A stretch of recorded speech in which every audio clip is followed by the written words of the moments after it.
No shortage of things to talk about, so let me try and be relatively brief in my remarks and then let you take me in your comments and questions to things I've said and things I haven't said. What I want to do is really talk a bit about the changed nature of intelligence in this world we face. My most recent book, which Atla didn't mention, was 2009. That was Intelligence for an Age of Terror, which tries to map out the nature of the change in the intelligence problem that we face with the rise of the terrorist threat.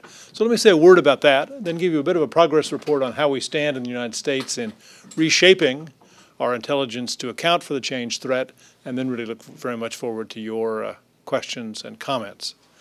The nature of the change, I think, was well put by a young analyst I met recently from the National Geospatial Intelligence Agency in the United States called NGA.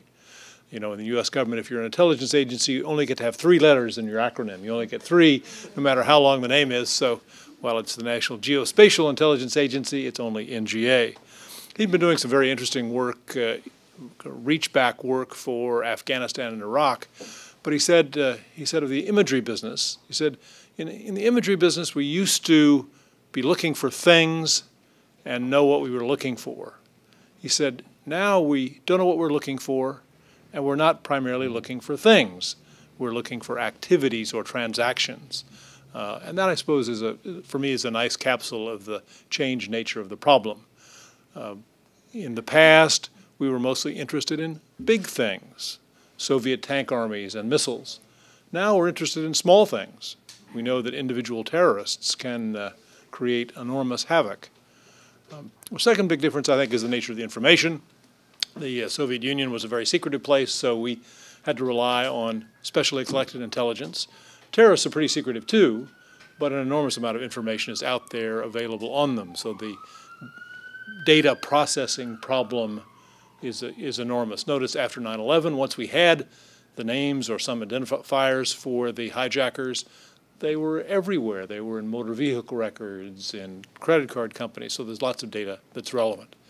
A third big difference for me is what I think of as the story.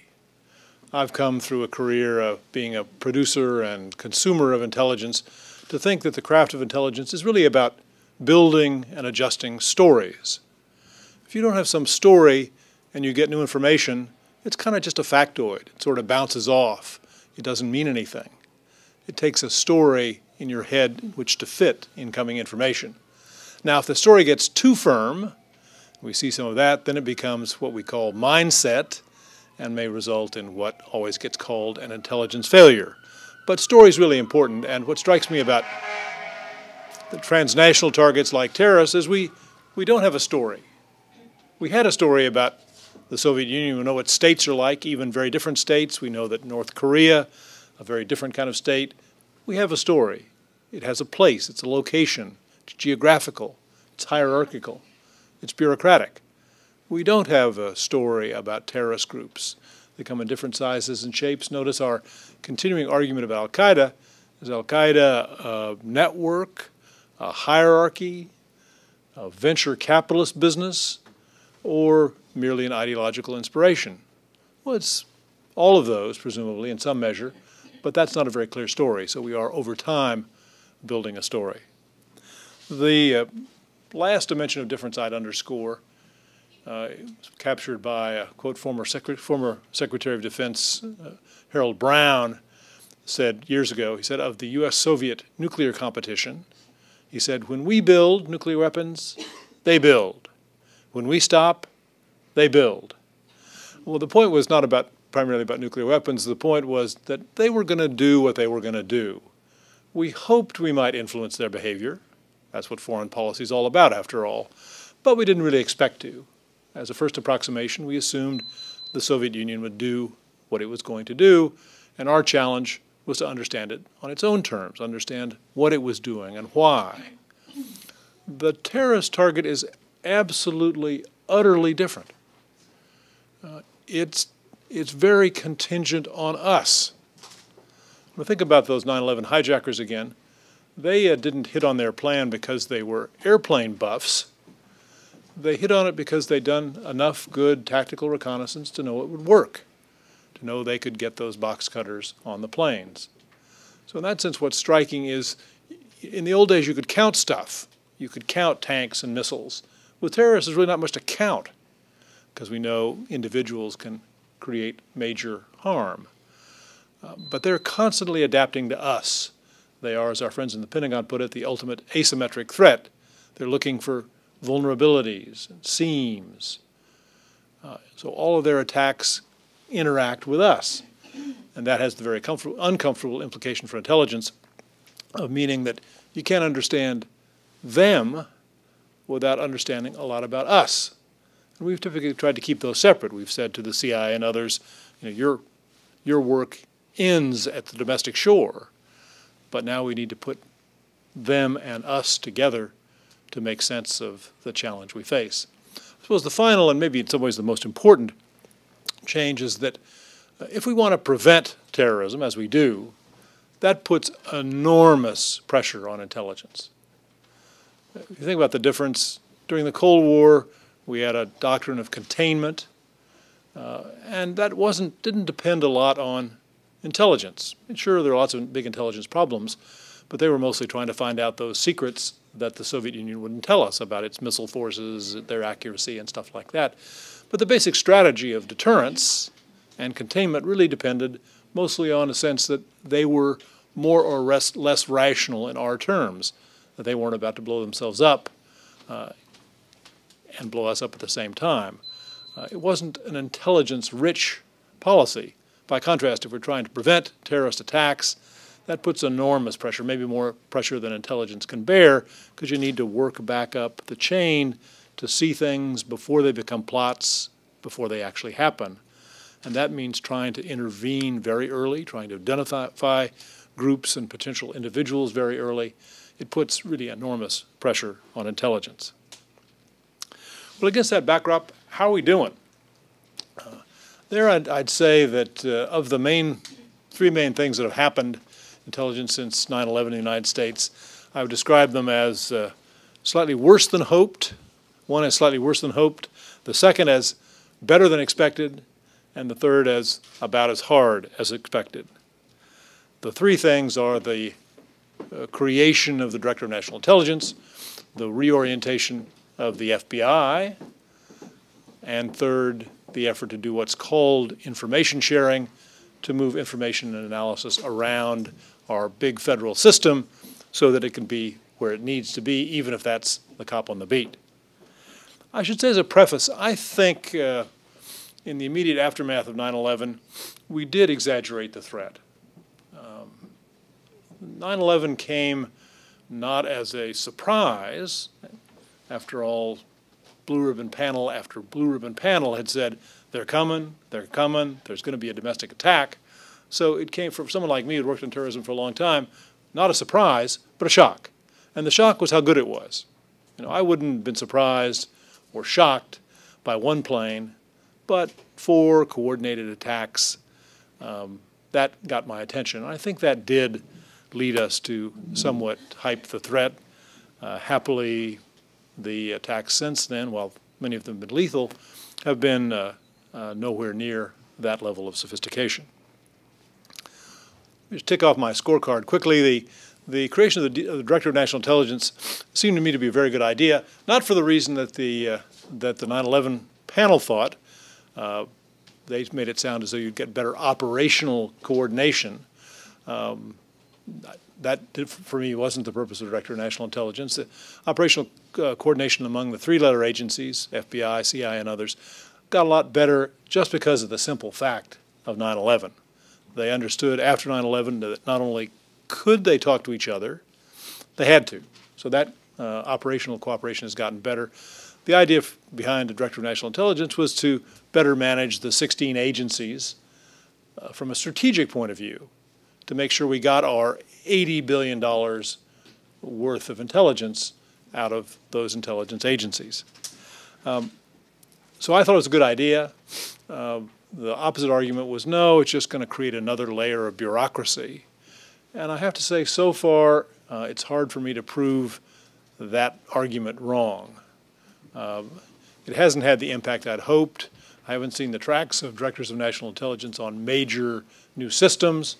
They've gotten lots of what Washingtonians call pushback from the various agencies on issues big and small. My favorite little episode, one I care a lot about, is they decided they would have a joint course on intelligence analysis called Intelligence Analysis 101, and it was going to be taught to intelligence analysts all over the 16 agencies. Good idea. Seems like a pretty obvious idea. Wouldn't you like analysts to have some similar basis of training? Well, they got opposition from the agencies even to that idea. They said, well, you're diluting our brand. Well, presumably having a director of national intelligence, the whole point was to make the community more joint and dilute some brands in the process. So it's still very much a work in progress. I still want to be hopeful, but it's a cautionary sign that when the previous director of national intelligence, Dennis Blair, clashed with Leon Panetta, the director of CIA, who's informed his subordinate, it was Blair who lost and left, not Panetta, gone on to bigger and better things. In time, I'd hoped that the relationship between the director of national intelligence and the director of CIA might become a little like that between the attorney general and the director of the FBI. The attorney general is clearly the FBI director's superior, but the FBI director has stature and aligned to the president on his own. It's also made me think, I used to think that a director of national intelligence shouldn't have a fixed term, that you'd like it to be someone with whom the president's very congenial. But I now think that may be wrong. I think the idea of having a fixed term, like the FBI director has, gives you some continuity. It gives you a time period long enough to really think about managing the community. And it means that you get some insulation in the process. Any director of national intelligence is going to try and get very close to the president because he wants to be the president's #1 advisor on intelligence matters. But the real challenge is to strategically manage the community, and that isn't likely to happen very well if you don't have some time horizon that's more than a year or two. Second item, I think in some ways the most important, is really the change in the FBI. I apologize for the American metaphor, but I had known the FBI before 9/11 through intelligence.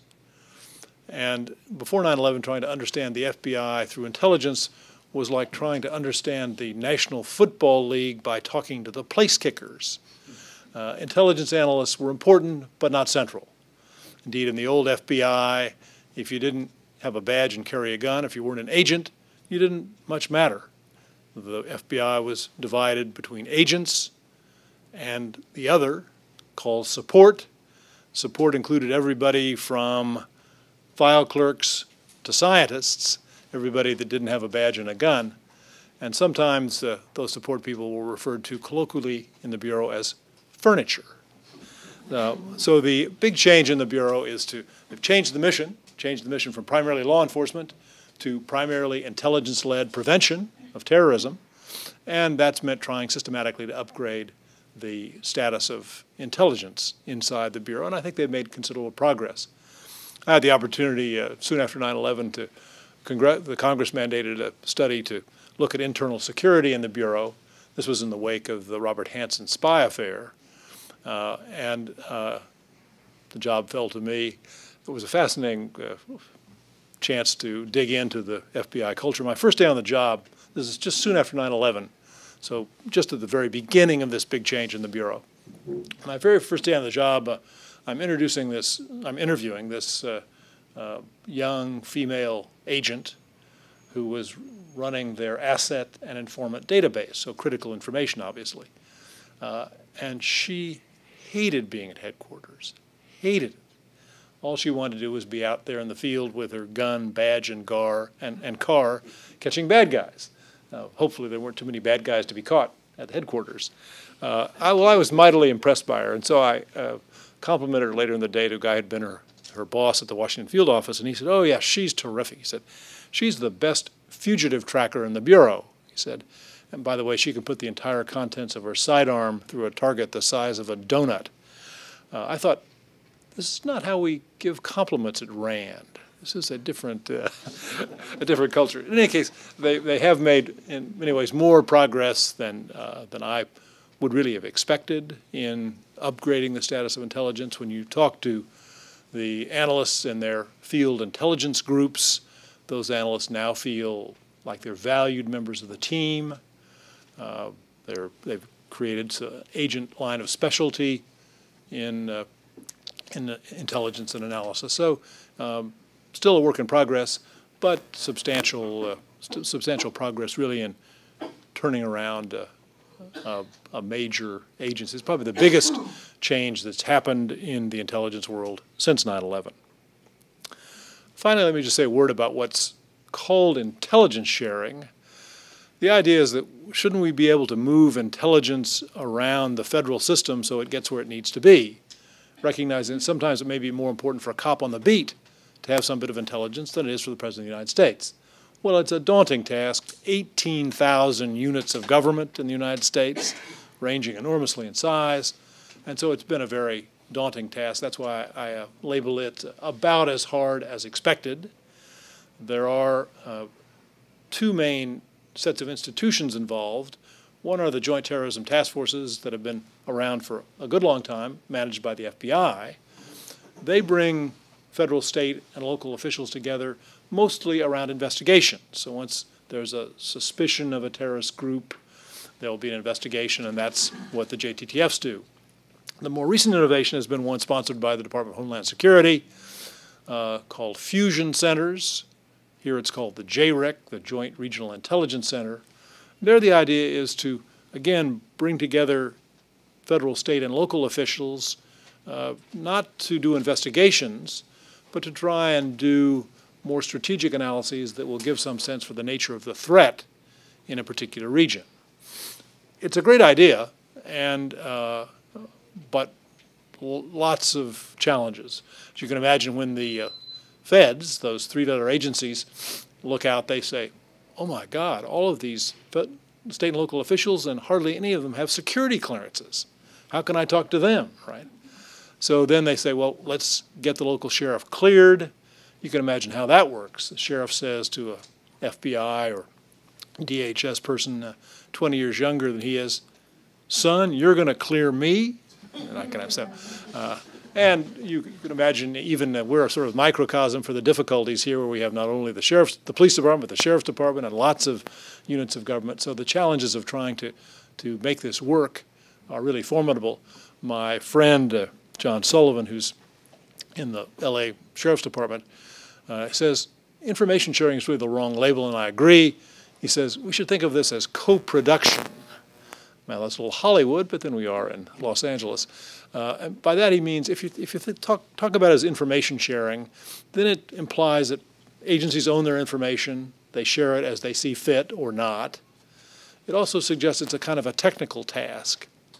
The real task is jointly producing and moving interesting information around the system. The challenge is making sure that if the state and local officials see something interesting, that it gets reported up, and then they realize it does. So there's a cycle. So they feel like they get something for their efforts. Now, most state and local police departments, particularly most local police departments, don't have resources to do special intelligence in the fight against terror.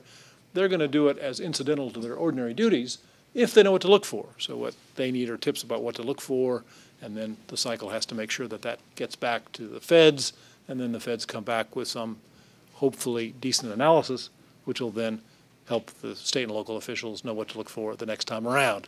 It has to be a cycle.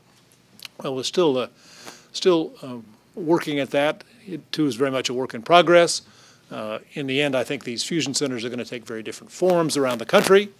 There are lots of places where terrorism isn't a very big issue. So all of them are moving in a kind of all crimes and maybe all hazards directions. Some of them, guy who runs the one in Iowa, you won't have noticed many recent terrorist attacks in Iowa. He thinks of it really as a way to drive intelligence-led policing. So they're going to end up looking different in different places.